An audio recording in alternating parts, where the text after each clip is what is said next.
ഈ വർഷം ആദ്യമായിട്ട് വീട്ടിലുണ്ടായ വഴുതനങ്ങ തൈകളാണ് കേട്ടോ അത്. പൂവൊക്കെ വന്നിട്ടുണ്ട് കേട്ടോ വഴുതനങ്ങയിൽ. ഇപ്പം ചെറുതായിട്ട് വഴുതനങ്ങ ഉണ്ടായിക്കൊണ്ടിരിക്കുന്നുണ്ട്.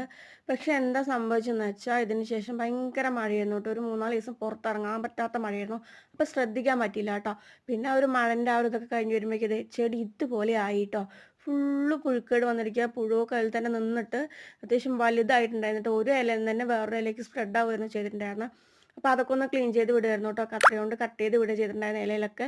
ഈ പുഴുക്കുത്ത് വന്ന ഇലകളൊക്കെ കംപ്ലീറ്റ് മാറ്റിയിട്ടുണ്ടായിരുന്നു കേട്ടോ. വേറെ ഇലയ്ക്ക് ഉള്ള ഇലയ്ക്ക് ഇനി സ്പ്രെഡ് ആവരുതെന്ന്. പിന്നെ ഇടയിൽ കൂടെ ഈ ഒരു ജീവിയെ കണ്ടു കേട്ടോ. ഇത് എന്താണെന്ന് അറിയില്ല. ഈ ചെടിക്ക് ദോഷം ചെയ്യണമാണോ നല്ലത് ചെയ്യണമാണോ ഒന്നും അറിയില്ല കേട്ടോ. അറിയണവരൊന്ന് കമൻറ്റ് ചെയ്യണേ. പിന്നെ ഇലയൊക്കെ വെട്ടി വിട്ടപ്പോൾ അത് ഇതുപോലെ ആയിട്ടോ. കുറച്ച് ചാരം ഇട്ട് കൊടുത്തു പറഞ്ഞു. അതുപോലെ പ്രാണികളും പുഴുക്കളൊന്നും വരില്ല എന്ന് പറയണ കേട്ടിട്ടുണ്ട്. അപ്പോൾ ജസ്റ്റ് ഇട്ട് കൊടുത്തിട്ടുണ്ട് കേട്ടോ. അറിയില്ല. പിന്നെ ഇതാ ഇലകളൊക്കെ വെട്ടി വിട്ടിട്ടുണ്ട്. അപ്പോൾ ചാരമൊക്കെ ഇട്ടിട്ടുണ്ട്. ഇനി ഈ ഒരു ചെടീൻ്റെ അവസ്ഥ എങ്ങനെയായിരിക്കും എന്നറിയില്ല കേട്ടോ. ഇപ്പോൾ വഴുതനങ്ങയൊക്കെ ചെറുതായിട്ട് ഉണ്ടായിട്ടുണ്ട്. ഇനി എങ്ങനെയായിരിക്കും എന്നറിയില്ല. അപ്പോൾ നിങ്ങളുടെ വീട്ടിൽ ഇതുപോലെ ഉണ്ടെങ്കിൽ ഒന്ന് ശ്രദ്ധിക്കണേ.